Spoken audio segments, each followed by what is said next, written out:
রোজার ঈদের পরে এই শাওয়াল মাসে ৬টি রোজা যারা রেখেছেন অথবা রাখবেন, এই পুরো মাস জুড়ে যে নারী পুরুষ যুবক যুবতী এই 4টি দোয়া পড়বে, আল্লাহ তাআলা তার ভাগ্য খুলে দিবেন।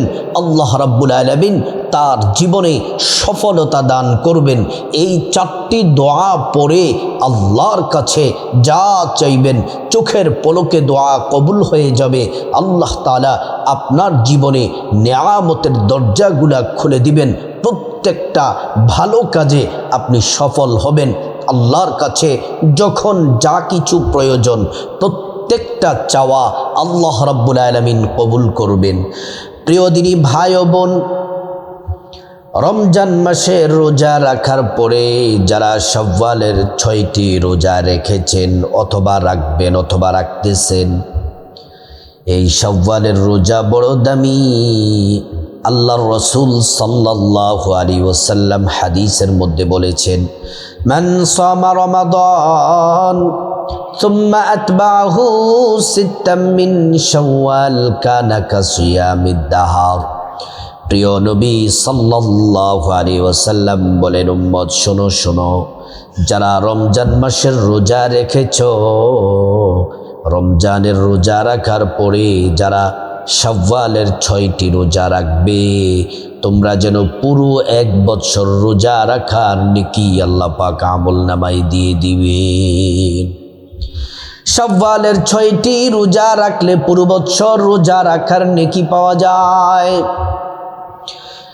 যারা শাওয়ালের 6টি রোজা রেখেছেন, রমজান মাসের রোজা তাদের কবুল হয়েছে, তার আলামত হলো শাওয়ালের রোজা রাখতে পারা।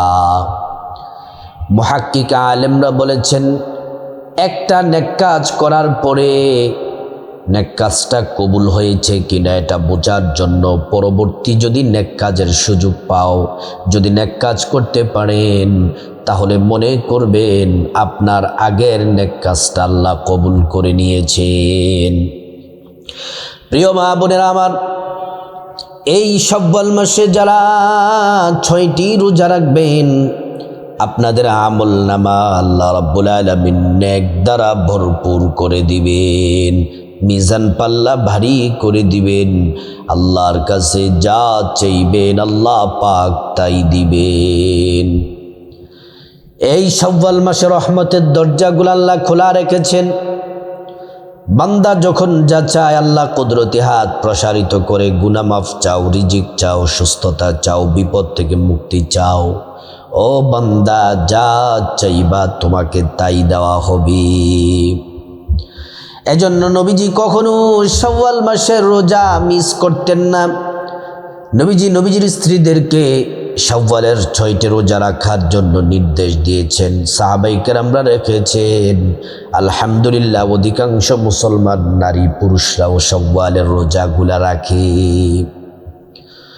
প্রিয় মা বোনেরা, এই রোজা রেখে, এই শাওয়ালের 6টি রোজা রেখে এই 4টি দোয়া পড়বেন। শুধু তাই নয়, রোজার শেষ হয়ে গেলেও পুরো শাওয়াল মাসে 4টি দোয়া বেশি বেশি পড়বেন। এই 4টি দোয়া এতটাই দামি, আপনার জীবনে যা কিছু প্রয়োজন, যা আপনার জীবনে দরকার, সব কিছু আল্লাহ তাআলা দিবেন। আল্লাহ তাআলা বলেন, বান্দারে, وَإِذَا سَأَلَكَ عِبَادِي عَنِّي فَإِنِّي قَرِيبٌ أُجِيبُ دَعْوَةَ الدَّاعِ إِذَا دَعَانِ। আল্লাহ পাক বলেন, মুহাম্মদ সাল্লাল্লাহু আলাইহি ওয়াসাল্লাম, আমার বান্দারা যদি আপনাকে জিজ্ঞেস করে আমি আল্লাহ সম্পর্কে, আপনি বলে দেন, ইন্নী করিব, আমি আল্লাহ অতি নিকটে আছি। আমি আল্লাহর কাছে যা চাইবা আমি আল্লাহ পাক তাই দিব। আল্লাহ তাআলা বান্দার দোয়া ফিরিয়ে দেন না। উদউনি আস্তাজিব লাকুম, আল্লাহ পাক বলেন, বান্দারে, যখন তোমরা আমি আল্লাহকে ডাকো, সাথে সাথে আমি আল্লাহ জবাব দেই। উদউ রাব্বাকুম তাদাররুআ ওয়া খুফিয়া, গোপনের ডাকটা আল্লাহ পাক বেশি পছন্দ করেন, বেশি ভালোবাসেন। এই 4টি দোয়া প্রত্যেক দিন এই শাওয়াল মাসে দিনে একবার পড়বেন, রাতে একবার। দিনের বেলা ফজরের পরে পড়তে পারেন অথবা জোহরের পরে, দিনের যে কোনো সময় পড়বেন একবার। রাতের বেলায় 4টি দোয়া ঘুমানোর আগে পড়বেন একবার। প্রত্যেকটা দোয়া পড়বেন কমপক্ষে 3 বার অথবা 11 বার করে। প্রত্যেকটা দোয়া কমপক্ষে 3 বার অথবা 11 বার করে, কিন্তু 11 বার করে পড়াটা হলো উত্তম। কেন 11 বার পড়লে কেন এটা উত্তম? 11 বার পড়া উত্তম হলে এর জন্য ফেরেশতারা গণনার সংখ্যা 1 2 3 4 5 6 7 8 9 10 পর্যন্ত গণতে পারে। যখন 10-এর উপরে যায় তখন ফেরেশতারা আর গণনা করতে পারে না। আল্লাহর কাছে তখন হাত প্রসারিত করে অনেক বেশি আমল করেছে, অনেক বেশি জিকির করেছে, অনেক বেশি দোয়া পড়েছে। এই জন্য আমি বলবো আপনারা এই 4টি দোয়া 11 বার করে পড়াটা হলো সর্বোত্তম। দোয়াগুলা পড়ার আগে সুন্দর করে ওযু করে নেবেন, নবীর তরিকা মতো সুন্দর করে ওযু করে নেবেন। ওযুটা করতে হবে নবীর তরিকা মতো। শুরুতে পড়ে নেবেন বিসমিল্লাহির রহমানির রহিম। ওযুটা সুন্দর করে পড়লে আল্লাহ রাব্বুল আলামিন 2টি পুরস্কার করে দিবেন। যদি আপনি ওযুটা সুন্দর করে করেন, ভালোভাবে ওযুটা করলে 2টি পুরস্কার। 1 নাম্বার, ওযুর পানির সাথে গুনাহগুলা সব ঝরে ঝরে পড়ে যাবে। 2 নাম্বার পুরস্কার হলো হাসরের ময়দানে আল্লাহ রাব্বুল আলামিন ওযুর অঙ্গ প্রত্যঙ্গগুলার মধ্যে নূর দিয়ে দিবেন, নূরে চমকাতে থাকবে। প্যারা নবীজি সাল্লাল্লাহু আলাইহি ওয়াসাল্লাম আমাদেরকে দেখেই চিনে ফেলবেন, আল্লাহর কাছে নিয়ে যাবেন, সুপারিশ করে আল্লাহর জান্নাতে পৌঁছে দিবেন। সুবহানাল্লাহ। প্রিয় মা বোনেরা আমার, ভালো করে শুনুন। অসম্মানিতা মায়ের আমার, ভালো করে খুব মনোযোগ দিয়ে কথাগুলো শুনুন। ওযুটা যখন শেষ হয়ে যাবে, পশ্চিম আকাশের দিকে তাকিয়ে আঙ্গুলটা উঁচু করে একবার কালিমে শাহাদাত পড়বেন। আশহাদু আল্লা ইলাহা ইল্লাল্লাহু ওয়াহদাহু লা শারীকা লা ওয়া আশহাদু আন্না মুহাম্মাদান আবদুহু ওয়া রাসূলুহু। কালিমে শাহাদাত পড়লে আল্লাহ তাআলা জান্নাতের গেটগুলা খুলে দিবেন, দরজাগুলা খুলে দিয়ে বলবেন, বান্দা যাও জান্নাতে প্রবেশ করো। যে দরজা দিয়ে মনে চায় সেই দরজা দিয়ে জান্নাতে যাও, আর ভিতরে প্রবেশ করে আমার নাজ নিয়ামত ভোগ করো। আল্লাহু আকবার। এবার আসুন, এই শাওয়াল মাসে কোন 4টি দোয়া পড়ব? এই 4টি দোয়ার মধ্যে 1 নাম্বার হলো নবীজির প্রেম, মোহাব্বত, ভালোবাসা নিয়ে আমরা 11 বার দুরূদ শরীফ পড়ব। যারা নামাজের দুরূদ পারি, নামাজের দুরূদটা পড়া হলো উত্তম।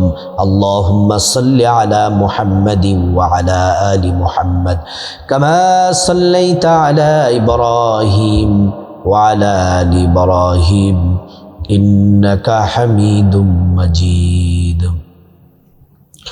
اللهم بارك على محمد وعلى آل محمد كما باركت على إبراهيم وعلى آل إبراهيم إنك حميد مجيد। এই দুরূদ ইব্রাহিম যারা পারেন পড়বেন, অথবা ছোট্ট দুরূদ শরীফ পড়লেও হবে। সাল্লাল্লাহু আলাইহি ওয়াসাল্লাম, সাল্লাল্লাহু আলাইহি ওয়াসাল্লাম।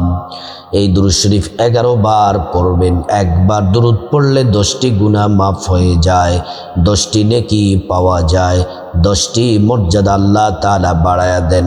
হাসরের ময়দানে নবীজি শাফায়াত করবেন, নিজ হাতে হাউজে কাউসারের পানি পান করায়া আল্লাহর জান্নাতে নিরাপদে পৌঁছে দিবেন। সুবহানাল্লাহ। প্রিয় মা বোনেরা আমার, 2 নাম্বার দোয়া হলো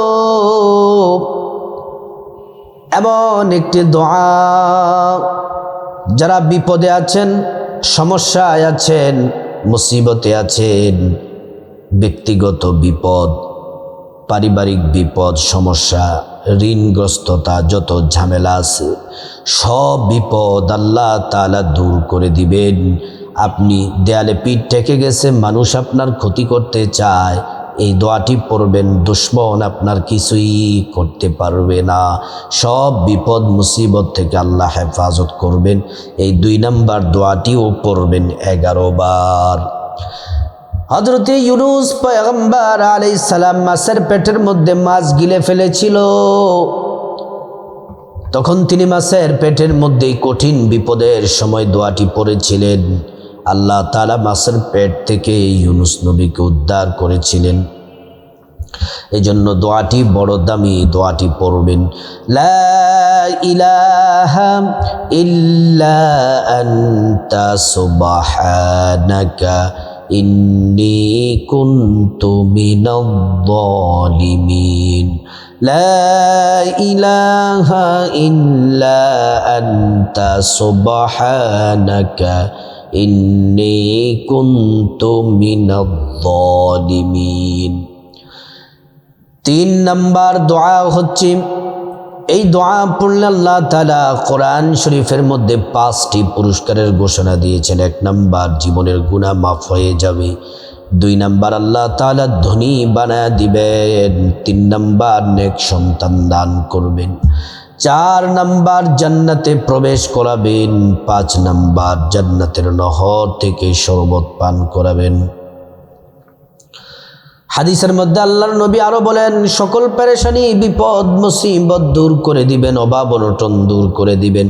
এমন এমন জায়গা থেকে আল্লাহ পাক রিজিক দিবেন যা আপনি কোনোদিন কল্পনাও করেন নাই। সেই 3 নাম্বার দোয়া হলো ইস্তেগফার। 11 বার করে ইস্তেগফার পড়বেন। 11 বার করে ইস্তেগফার পড়বেন। আস্তাগফিরুল্লাহ ওয়া আতুবু ইলাইক, আস্তাগফিরুল্লাহ ওয়া আতুবু ইলাইক, আস্তাগফিরুল্লাহ ওয়া আতুবু ইলাইক। আল্লাহ তাআলা সকল পেরেশানি, বিপদ মুসিবত সব দূর করে আল্লাহ রাব্বুল আলামিন আপনাকে ক্ষমা করে আল্লাহ তাআলা দুনিয়াতে সম্মানিত করবেন, আখিরাতে সম্মানিত করবেন। 4 নাম্বার যে দোয়া, এটি হলো শ্রেষ্ঠ জিকির। নবীজি বলছেন এটি শ্রেষ্ঠ জিকির। আল্লাহ বলেছেন শ্রেষ্ঠ জিকির। শুধু তাই নয়, সব নবীরাই শ্রেষ্ঠ জিকির করেছেন। হযরত মুসা সাল্লামকে আল্লাহ পাক ডেকে বললেন, মুসা রে, এই জিকিরটা এতটা দামি, আসমান জমিন গোটা দুনিয়া একটা পাল্লার মধ্যে যদি লওয়া হয়, আর এই জিকিরটা যদি একটা পাল্লার মধ্যে লওয়া হয়, তাহলে জিকিরের ভার ওজন অনেক বেশি হয়ে যাবে, আর গোটা দুনিয়া হালকা হয়ে যাবে। এই জিকির করলে 50 বছরের গুনাহ মাফ হয়ে যায়, হায়াত বাড়ে, রিজিক বাড়ে, আসমানের দরজা খুলে দেওয়া হয়। এই জিকির আরশে আজিমে পৌঁছে যায়, আল্লাহ পাক দোয়া কবুল করেন, বান্দাকে ক্ষমা করে দেন। এই জিকির যদি আপনি করেন, ইমানের সাথে মৃত্যু নসিব হবে, পরকালে জান্নাত পাবেন। এই জিকির করলে 50 বছরের গুনাহ মাফ হয়ে যায়। জিকির হলো লা ইলাহা ইল্লাল্লাহ, লা ইলাহা ইল্লাল্লাহ, লা ইলাহা ইল্লাল্লাহ। প্রিয় মা বোনেরা আমার, এই জিকির করা শেষ হলে তারপরে মুনাজাত দিবেন, আল্লাহুম্মা আমিন। মুনাজাতের শুরুতে আল্লাহ পাকের একটি নাম 3 বার পড়বেন, যে নাম পড়লে নবীজি কসম করে বলেছেন দোয়া কবুল হয়ে যা চাইবেন আল্লাহ পাক তাই দিবেন। সে আল্লাহ রাব্বুল আলামিনের নামটি হলো ইয়া যাল জালালি ওয়াল ইকরাম, ইয়া যাল জালালি ওয়াল ইকরাম, ইয়া যাল জালালি ওয়াল ইকরাম। পরে আল্লাহর কাছে আপনার গুনাহ মাফ চাইবেন। মা বাবা, ভাই বোন, স্ত্রী, ছেলে মেয়ে, আপনজন, আত্মীয় স্বজন সবার গুনাহ মাফ চাইবেন। প্রত্যেকের গুনাহগুলো আল্লাহ তাআলা মাফ করে দিবেন। তারপরে রব্বুল আলামিনের কাছে খাসভাবে আল্লাহর কাছে বিপদ থেকে মুক্তি চাইবেন, ঋণ থেকে মুক্তি চাইবেন, অভাব অনটন থেকে মুক্তি চাইবেন, জাহান্নাম, আযাব, গজব, অ্যাক্সিডেন্ট, দুর্ঘটনা থেকে মুক্তি চাইবেন। প্রত্যেকটা দোয়া আল্লাহ পাক কবুল করবেন। তারপর আল্লাহ রাব্বুল আলামিনের কাছে আপনার যা কিছু প্রয়োজন, টাকা পয়সা, ধন দৌলত, রিজিক, খাবার দাবার, নেক হায়াত, নেক সন্তান, নেক পরিবার, পরকালে জান্নাত চাইবেন। প্রত্যেকটা দোয়া আল্লাহ পাক কবুল করবেন। তারপর আল্লাহ রাব্বুল আলামিনের কাছে খাসভাবে আপনি আপনার মা বাবা, আত্মীয় স্বজন যারা পূর্বপুরুষ কবরবাসী তাদের জন্য ক্ষমা চাইবেন। আল্লাহ পাক তাদেরকে জান্নাতে উচ্চ মাকাম দান করবে। আল্লাহ রাব্বুল আলামিন প্রত্যেক নারী পুরুষ সবাইকে এই শাওয়াল মাসে জিকিরগুলা, দোয়াগুলা বেশি বেশি পড়ার আল্লাহ পাক তৌফিক দান করুন।